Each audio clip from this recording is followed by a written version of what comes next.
Welcome to our podcast. I'm Jeff Pelletier. The purpose of our podcast is a simple question. Why is Israel important? Over the next many episodes, my partner Neil Johnson and I will seek to answer this question. There are just barely over 14 million descendants of Abraham, Isaac, and Jacob in the world today, and about 5.5 million of them live in Israel. The rest are scattered across and among the nations. For the sake of our podcast, Israel is both a country and a people. Welcome back, folks, to Israel. Why is the Middle East important? Last time we had a great conversation about the movie Top Gun and how Israel plays a role in that movie without it even being mentioned, and how Iran is part of that. And it's just a great, highly recommend that show to you. And then the show before that was our show about Passover and Pentecost. The show before that was about Pentecost. The show before that was about Passover. So that just giving you a heads up, folks, that there's some really cool shows preceding this one. In the last show, towards the end, we talked about this thing that we call Catholic Lite, L-I-T-E, Lite. And we're going to get into that today. We're going to get into that in a really good way, in a really specific way, in a really educational way, helpful way. This isn't about criticizing anybody or being insulting to anybody. It's not about that. It's about finding the truth and understanding it and helping everybody that listens to the show to get to that same place about Israel and the Middle East.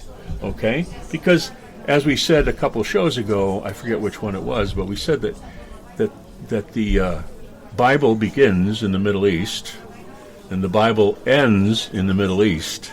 And if you connect those two dots, you understand everything in between. And so that's a really powerful little fact that's amazingly, it's simple to say, but if you think about it, if you connect the rest of the Bible to those 2 points, then you got to figure it out. Okay, here we go. So Neil, I want to chat a bit about you and I before we get into this.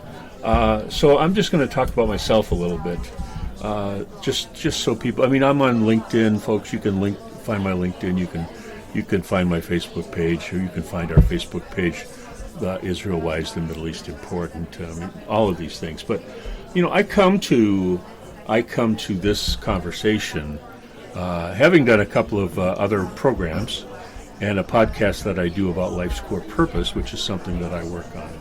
But I've been spent my entire life since I became a Christian trying to help people integrate their faith into their everyday life. And I have a foundation called the Foundation for Excellence in Faith and Work, because most people spend the most of their time, the most waking hours, at work. So I focus on that a lot. It's a nonprofit that I started. And about 30-some years ago, I met this guy, Neil Johnson. And it turned out we were going to the same church, and we just started a conversation. And Neil was quite passionate about Israel, and he talked about Israel and Christianity in a way that was very, very intriguing to me and challenging to me, because I came to it with certain presuppositions, right? And I thought, well, this guy's crazy, but I'm going to listen to him. And it turns out that Neil has a really profound history in his own life with Israel. So my view is, and I respect people who know what they're talking about, my view is that Neil knows Israel. He understands it really well. And that's why I suggested to him we do this show, because I want everybody to understand what Neil has taught me and how he's, and because he's taught me in the right way, I can challenge him now even, and he challenges me, and we have these great conversations, and that led to the show that we have in these great conversations. So Neil, let me ask you a question. I talked about myself for a little bit, but you've been to Israel how many times? Yeah, so I've counted that up many times, but I'm going to just say 12 plus, maybe. 12. Well, 12 is the right number, right? Israel. Yeah. Well, that's a good number. Apostles, Yeah. tribes. Well, there you go. Yeah. So that's a lot of time. How much time? When you go there, when you go there now, and do you have a? Well, no, I'm not going to ask that question. No, I'm going to ask that question later. So, what did you first notice about Israel when the first time you went? Yeah. What was the impression you got? Well, my first impression that I got was certainly not from necessarily any kind of an education or sitting under the tutelage of somebody and understanding Israel. Yeah. So that can be a blessing. Right? To me, it was actually. Yeah. But to answer your question, my first impression was that it was a wonderful place. It was very, to me, home-like. It felt very good there. You felt at home there? I really did, as far as that goes for me personally, and what I did. When I first went there, I was very young, and I worked there as a volunteer on a kibbutz, actually. A kibbutz, which is like a commune, right? It's a collective commune is what it was. That's how the land was first reclaimed, as it were. It was a dangerous place. But to answer your question, yes, I went there and did not have a very well-formed or no-formed idea of the significance of Israel the very first time. So I hope that answers your question, but that's the feeling I had. And how did you develop over the years as you went back? When I don't suppose there was an aha moment for you, right?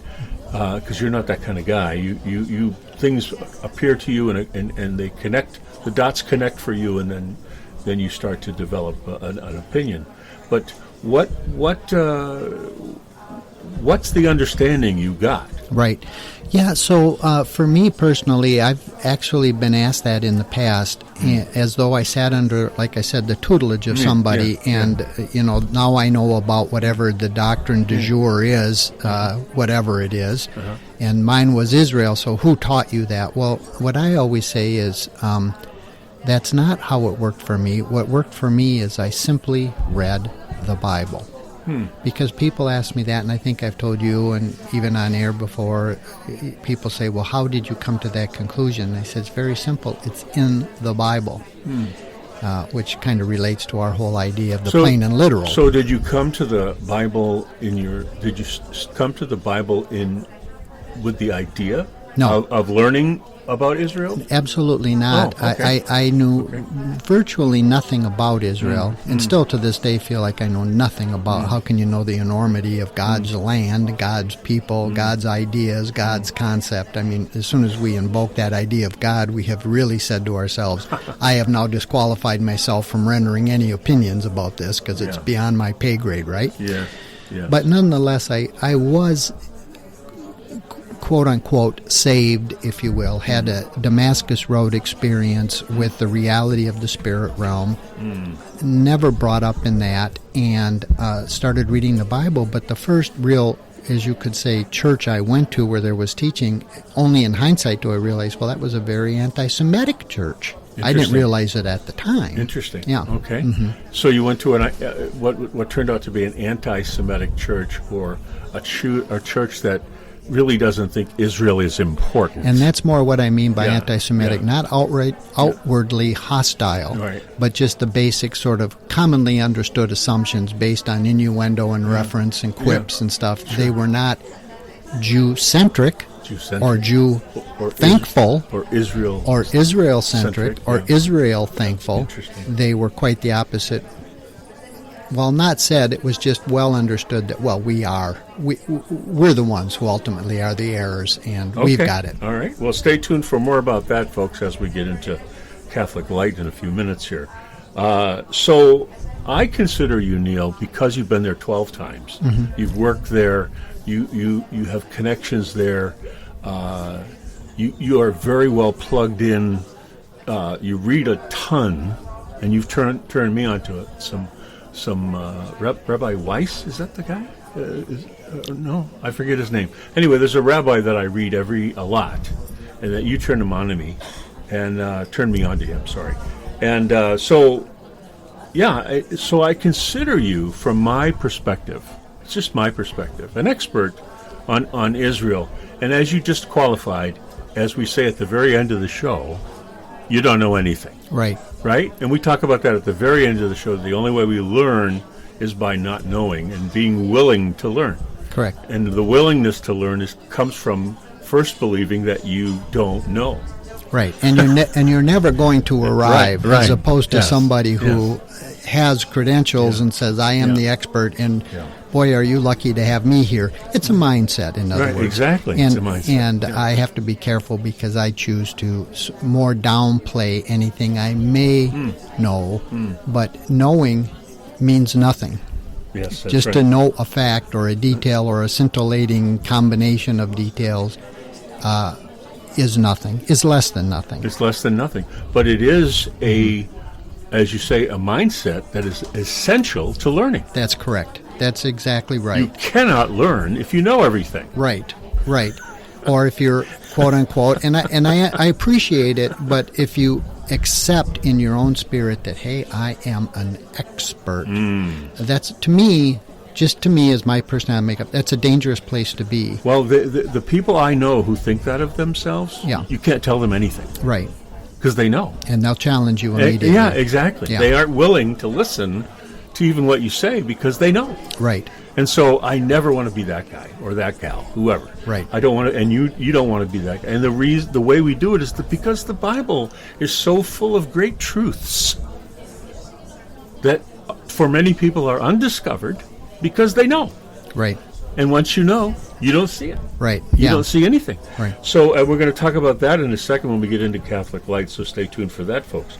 So, there's a process that I use to decide truth, and I know you have a way of looking at it too, and I just want to share it with our listeners because, folks, to me, it's important that you have a process that you go through to find what is true and whether or not it is true. And I'm just going to give you mine right now, and then we can go from there.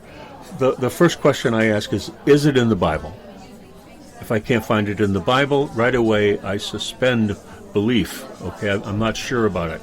I don't accept it out of hand because if I can't find that idea in the Bible, the next thing is, what do people who know way a lot more than me say about this? So the first is the Bible. The second is, what do people who know way more than I do, what do they say about this idea? And then the third thing is I apply reason to it. I apply logic to it. Does this make sense? Does it even make sense? And then the fourth thing is I try it out, or I try to apply it in my life to see if it actually works. And if those four things are all harmonized, I believe it. I think it's true. And I go with it. And I'll give you an example. God is love. Okay, does it say that in the Bible? Yes, it does. Are there people who know a lot more than me say that's true? Yes, they do. Does it make sense? God is love. Well, kind of not. It does, but it kind of not. But what happens when I apply love in my life? It makes sense. When I apply it, I see it, it makes sense to me that God is love, and there can be no other love other than the love of God. And that's the most powerful thing. And I came to it with those four kind of criteria, and it all harmonized together, and I knew that God was love. I've never questioned it ever since then. So that's how I come to an understanding of what is true. I do this with politics as well. I do it with social media as well. I do it with any kind of a speech I hear somebody give, or any kind of a book somebody writes. And as I go through the book or listen to the speech, I can, apply this to it and come away with some truth sometimes. And then some other stuff I go, though, that's not really true. Because it's not in the Bible, or smart people don't think that's true, or you know what I mean. And so what happens if one of my four don't register? I suspend belief. I don't say it's wrong. I say, well, I can't accept that as the truth because one of my 4 boxes says no. So I'll just hold on to it, but I'll talk about it, but I won't go, this is wrong, that's it's not in the Bible, therefore it's wrong. No, I don't do that. I just say, well, I can't support that. I can't be all the way in that. So, Neil, when you look at something to determine it's true, how do you do it? Well, first of all, as because we're talking to believers who have a Spirit of God, it's the thing I always tell you, it's a God sense. Yeah. Does it ring true? Yeah, God sense. I love that, God sense. Yeah, and that just means a sense of God. It doesn't mean that everything you think or every thought that comes your way is correct, right? Quite the opposite. But does something ring true?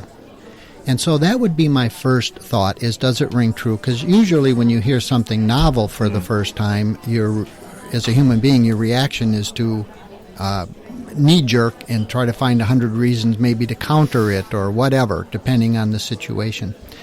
So for me, though, and as I've shared with you, you have your 4 boxes, and that's good, but there's a very ancient Jewish rabbinic thought pattern that basically is called, it's an acronym, Pardis, and the first step or the first rung of the ladder, because everything's thought of as Jacob's ladder, ascending, descending, and ascending to heaven, right? And so when you study the Bible, you're trying to ascend, and your first rung, your first step is, what does the plain and literal, what does the plain and literal say? Okay? Now, that can be complicated because, as you and I have talked, oftentimes the plain and literal is, in fact, the hardest part to really embrace and just accept, the plain and literal. It says this, so I believe this. Not that it's allegorized or it's metaphor or there's a secret meaning that really means something different. No.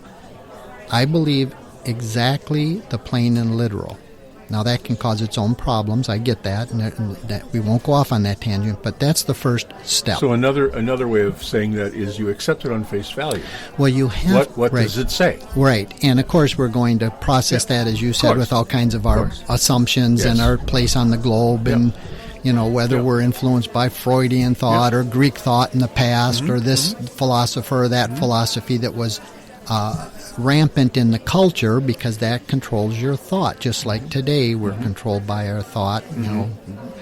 You can say, for instance, "Oh, that came out of my subconscious. Oh, that's an Oedipus complex. Oh, my id must be." That's so second nature for us, because that's where we begin processing. Okay. So the plain and literal. If you suspend that as much as you can, as much as a human can, you just say, "I accept the plain and literal." Yes, very good. Yeah. And then? Well, the Pardis rung? has the rung. It's actually kind of 4 steps, and then there's sub-steps, but basically the acronym goes the plain and literal, then the remez, which is you put together like verses, not disparate verses. You don't put together a judgment verse with a healing verse necessarily and say, therefore it means X, but in the Hebrew, if it used the same words, the same, I've seen this before, I've read this before, it's mentioned, let's just pull one out, Damascus before, so I'll get all the verses that say Damascus and see what I can find. Then you take your next step up and you do what's called in Hebrew drosh or midrash. Same thing that Jesus did with, they're called parables. He told a story so you could, from the story, glean a spiritual truth. And then the last and final is sod, and that's called secret, a sod. And that's what Paul said, behold, I tell you a secret. Okay? Not all of you will. Or mystery. Or mystery, right. There's more to it. And the fact is, if you stay at the plain and literal, that's the safest place. What does it say? What does it mean? And that becomes its own difficulty of just accepting and applying. And in our case, the plain and literal always says, God loves Israel. They are the first, they are the last. I created that lineage for a purpose.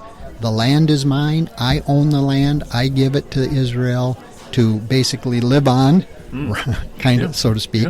And those are the kind of things that, while they're plain and literal, they threw people in times past into a tailspin, because these same people perhaps were just as sincere as you or I, as we've often discussed, right? Yes. But it could not mean what it's saying, so therefore, I will do what all humans do. I will try to make sense out of this plain and literal and readjust it. But in our day, it's right before us. That's really great. And so to submit, so by the way, folks, I don't know if you saw it, but I have a sense that the way Neil does it and the way I do it are very similar, but they're not the same, right? But it's very similar. And one of the ways it's very similar is Neil and I, it's more than just what we think, okay? And in fact, we put things to the test with these ways that we each have to determine what we think. We actually use this process to determine what we think. And if you ever come at something already thinking that you have done what's called prejudiced yourself, and you have a bias. And guess what? You're not going to see the things that disagree with that. You've deceived yourself. You've deceived yourself entirely. And we're going to get into this with Catholic Lite in a minute. Okay, so not in a minute. We're going to get into it right now. So Neil, let's move on to Catholic Lite and talk about what we see, how we see that to be, in our third segment here. So Catholic Lite, as I defined it, is the idea that churches like Luther, the first one, and Calvin, and they broke away from the Catholic Church, and they restated certain doctrines, but there is a single doctrine that they haven't ever changed from the original Catholic view, and that is that the Christian Church is Israel. Right. The Christian Church is Israel, and that God is done with the old Israel, and the new Israel, the church, has taken its place. And that's the Catholic Lite idea. Right. That most churches that broke away retain that belief. That mindset, that overriding concept or ideas when they approach the plain and literal meaning of the Bible. Exactly. In other words, as you put it, Jeff, we broke away or were pushed away, one or the other. But with that, even in our rejection of certain rites or rituals of the Catholic Church, it's in reaction to the Catholic Church. So you can say to yourself, I'm not affected by Catholics. I have this doctrinal difference and that doctrinal difference, and they do this, and how dare they? And we could get into hundreds of them. But it's all in reaction to the Roman Catholic Church. Yes, it's reaction. That's not a separatism when you do that. No, that's not asking God, what you were trying to allude to is, God, I have a thought. I can't help it. You created me with a mind that works. But how do you see this? Yes. How do you look at this? Yes. Right? Yes. What's your opinion about this? And I grant you that the Bible's clear that often too many concepts are too big for us. God Himself has chastised more than one person, asking them, "Where were you when I did this and that and this?" In other words, I don't tell a third grader how to do advanced trigonometry because it's a wasted effort, right? They don't have the capacity. There's to no understand. capacity. Yeah, right. But you can still say, God, do you see A, B, C, or D, whatever is before us today, or this verse, these verses, so that I don't get off on some tangent and create some made-up doctrine, and I've got 20 people who follow me, and we're all in some crazy cult kind of thing. How do I stay true? And God, how do you look at it? And that's where, if you have a God sense, He'll kind of help filter those cards out, so that you can say, I don't know precisely, I don't know specifically, but generally, I know it's this. So now this, Neil, goes to, so the question that comes to me immediately is why do people do this? Why do they come to it with a view automatically?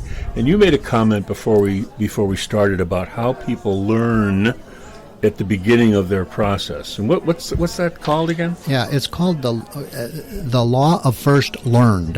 The law of first learned. And that is whatever you have first heard, whatever you have first been taught, whatever you have first accepted as true, quote unquote, right? That is the most ingrained, that is the most viable, tangible, physical, if you will, in your spirit, reality that is the hardest to dislodge, even if once proved it's erroneous. Wow. So whatever you've been told about yourself could be the biggest lie ever. That's true to you. It's true. Whatever you've been told about A, B, C, or D, whatever that is, from your parents, from a pastor, from a friend, whatever you've embraced and accepted, you first learned it. That thing that's now real to you is the hardest to dismiss. In other words, I know people up here, to give you one, and there's hundreds of examples that come to mind, but I am deathly afraid, speaking for this person, of snakes in Minnesota, and sometimes I think they're in my room. Well, nobody generally likes poisonous snakes, generally, but they're not in my top they're 10. not. No, but they're not in your room either in Minnesota, no, right? No, so you don't have to walk around, but these people walk around afraid because somewhere they learned stuff like that, or other examples of God's done with Israel, the church is Israel, for our example. I learned this from a great man of God who was a prayer warrior, and he told me and he taught me, and therefore it's true. So this is, so I'm a parent, I have a 3-year-old or a 4-year-old or a 5-year-old, and they come to me with a question, and it might be a question about God or politics or whatever it is, and I just tell them what to believe. Yeah. Because that's what they want to know. What do we think about this, Mom? And, well, we think this. Oh, okay, great, I got it. So then that becomes true for the child, and can stay that way their entire life. It can stay that way. Right. Unless they have a process for discerning and understanding truth, or they develop God sense, right, as you said to it. And God sense automatically makes you ask questions. Right. You automatically start asking them when you have God sense. You don't accept anything at face value. You may begin with, as we talked about, face value. You may begin with that, but you want to prove it out. You want to make sure. Sure. And you want to find out, is it true? Well, we know because God excels at asking questions. We read about it throughout the Bible. Jesus did it all the time. All the time. It was a common Hebraic thing. They didn't take offense. If somebody asked you a question, it wasn't just a challenge. It was to challenge for, well, by what authority? Tell me something about why you're giving this opinion. So, yes, Jeff, you're very correct. Whether it's biblical truth or just what you eat, just what you accept. Yeah. I mean, I have a friend who he said it was revelation one day when he got many years older. We were far older. He said, I realized, wait, I could pull into a McDonald's, and wait a minute, a Damascus Road light came on. I could order anything from this menu I wanted. Well, since I was a kid, I only thought I could order A, B, and C, and that was all I could order at McDonald's. That's an example, an extreme example, but that's what happens with the idea of what did you learn first? Well, he was taught first that you go to McDonald's, you get these things, and that's it. And only later life, one day, he said, wait, hold the phone. You mean I could order a large sandwich instead of a small? Whatever it was, Yeah. Yeah. So the law of first learned kind of sets the table, or sets our mind, or sets our belief system off on a footing. On a footing. And that tends to linger unless we question it and prove it out to ourselves. And even at that, Jeff, as we've discussed, we as humans are still constricted and constrained by the idea of what's the prevailing assumptions, what's the prevailing culture, what's the prevailing idea. Well, not often articulated specifically, we are influenced by what we assume, whether it's in denominations or whether it's just the culture at large. We said before we started, this culture at large is very familiar with the Freudian ideas. We even throw stuff out all the time that grab from the idea of Freud as being a starting point of truth. We read about the Greek culture where people started there, different philosophies. They had to start processing from that. It's the same thing with Catholic Lite, that I call it. Protestants, people who are sincere, they're still influenced by the idea of the Roman Catholicism, Roman Catholic teaching that influences their processing, and often negatively, as we're trying to point out, that if it's against Israel, that is contrary to the plain and literal representation of God as written in the pages, which kind of brings us back full circle where you said, how did you get to know Israel? And I said, very simple. I read the Bible, and it said Israel, and it said, I love you forever, and I'll regather you someday, and you'll be in a specific geographical location, and everybody will hate you. And I'm looking at the news, and I'm saying, that fits. That fits. So it's so interesting to me, Neil, that the way, we talk about this a lot, the Catholic view of replacement theology, that the church is Israel now, and Israel, the old Israel, doesn't really matter anymore, has endured. Right. It has endured in the church. Sure. And it is one of the first learns, if you like, and it's why does it harm the church to do this? Why does it harm the church to ignore Israel? Why does it matter? Well, it matters in a number of ways. I mean, just as you said, perhaps some Catholics somewhere, and it's not just about Catholics, because this podcast can go into all over the world where maybe Roman Catholicism isn't the predominant culture, but it doesn't matter how you look at it. You're still influenced by whatever. As pertains to our issue, though, about why does that matter about replacement, well, Rome calls itself the eternal city. Well, we know there's only one eternal city. We know that. We know that the Roman Church morphed from the Roman Empire, and many scholars for many years talked about a revived Rome. But hang on a second. I'm going to challenge you there, because the concept of first learned, right? If I'm raised a certain way and I'm told from the get-go, that Rome is the eternal city, and I'm raised up to believe that, right? You can't. It's going to be hard to change that. Yeah, very difficult. And that was your question, I think, about why does it harm? Well, it harms because you're predisposed to such a degree that you don't even know you're reading right past the plain and literal, right? I've read right past that. I've immediately contextualized this in my subconscious, if you will, to use the Freudian idea. I've either read right past it, or I've put it in the bucket that says, while it says X, Israel, it really means Y, Roman Catholic Church. And our point is not to get into doctrinal differences or to bash Catholics, how could they be this way? Our point is to say it's important that when you start to open these alive writings that point to this reality of a spiritual realm that's soon to be manifest, both bad and good, by the way, you're not so predisposed as to be so biased that you can't even see or even comprehend the very plain and literal. And that becomes the battle for your mind, because, Jeff, if I control what you think, I control your actions. And once I do that, I own you. That's you right. are my slave. That's right. And that's what happens in the demonic realm. They control your thought, so then they control your actions, and now they own you. So indoctrination is the term, right? Indoctrination is I'm giving you a way of thinking. I'm giving you a way of thought. I'm giving you a way of understanding. I'm giving you practices. I'm giving you these things, and these are correct, and these are true, and you must do them because they are. And if you raise a generation like that, and if you think about our current situation in the world that we're in right now, and how children are being raised up, and what they are being led to believe as true, is as true, it's there's a lot of correlation here. Well, there's no difference, when you look at what was happening in the New Testament, and you look at the parties that are represented there.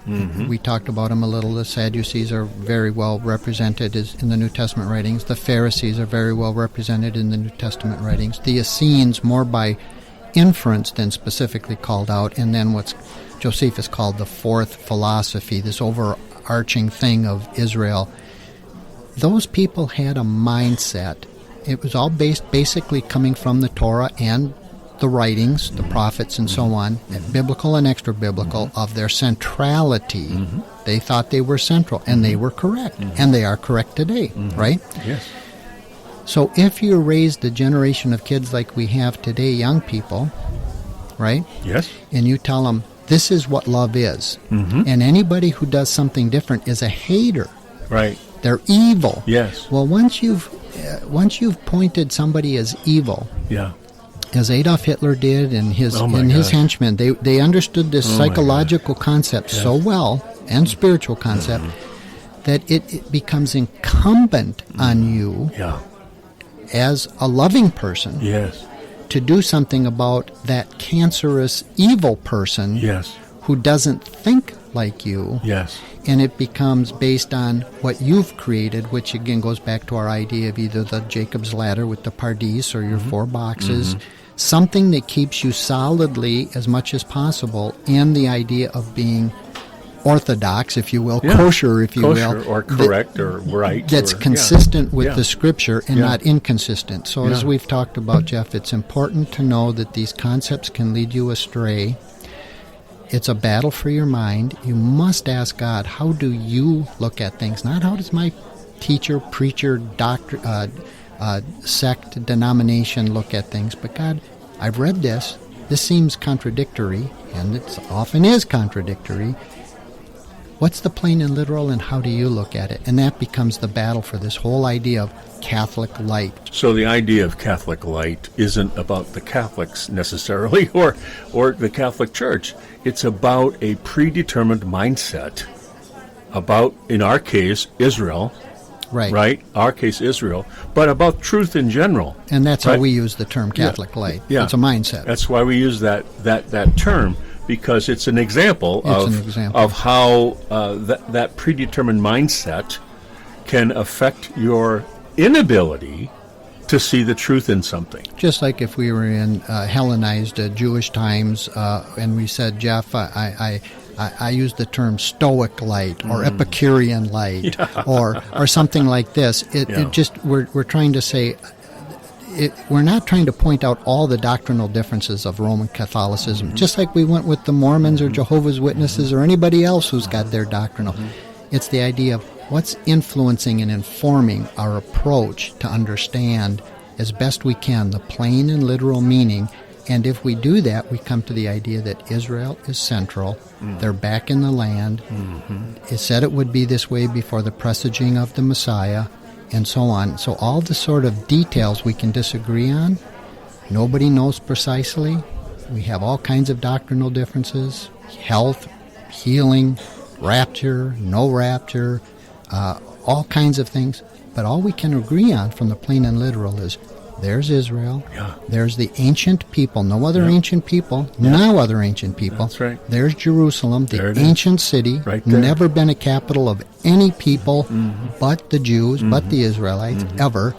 There's the geographical dot on the globe that God says, that land is my land, right in front of us today, and how do I not be so influenced by a doctrinal point that steers me away from just accepting the plain and literal that's before me today. Wow. So I hope this helps you guys as we end this broadcast to think about what you think about. That's the goal, to think about what you think about, to ask yourself, why do I believe what I believe, and to come up with a way for you to begin to understand what is and what it all means. Apply this thinking to especially the Bible. You begin to see right away, like I did a week ago or 2 weeks ago, that the Bible begins in the Middle East and ends in the Middle East. So it must be important all the way through the book. I want you to think about that right now. Ask yourself the question, why does the Bible begin in the Middle East and why does it end in the Middle East if the Middle East isn't important? Yeah, and more even specifically, if you wanted to even drill down further, yes, the Middle East for sure. We know Abraham came and all this stuff, but Jerusalem. Yes. It specifically revolves around that dot on the globe, Israel, and specifically Jerusalem, and we can dial down right to a temple. All these points we made today are all about that. This has been a great discussion for this episode of Israel. Why is the Middle East important? I look forward to how this continues to unfold.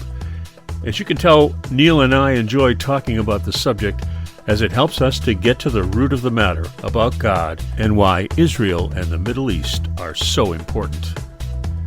Thank you for listening to this podcast, and we would love to hear from you. Visit us at our home at Spreaker.com. Israel, why is the Middle East important? That's Spreaker.com. Israel, why is the Middle East important? And you can find us on Facebook using that same title. And you can email us at whyisthemiddleeastimportant@gmail.com. That's whyisthemiddleeastimportant@gmail.com. Love to hear from you. If you like what you hear, please invite your friends to the conversation. One thing Neil and I always say to each other is, I don't know. Because the only way we know is to not know. Once you have it all figured out, you stop learning. And that state of mind is what helps us to learn and grow. We invite you into that journey with us. From Neil Johnson and me, Jeff Pelletier, shalom, and see you next time.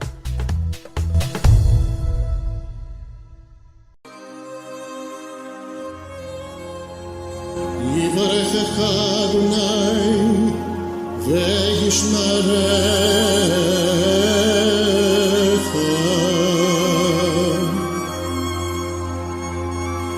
יאר אדוני פניו אליך ויחונך,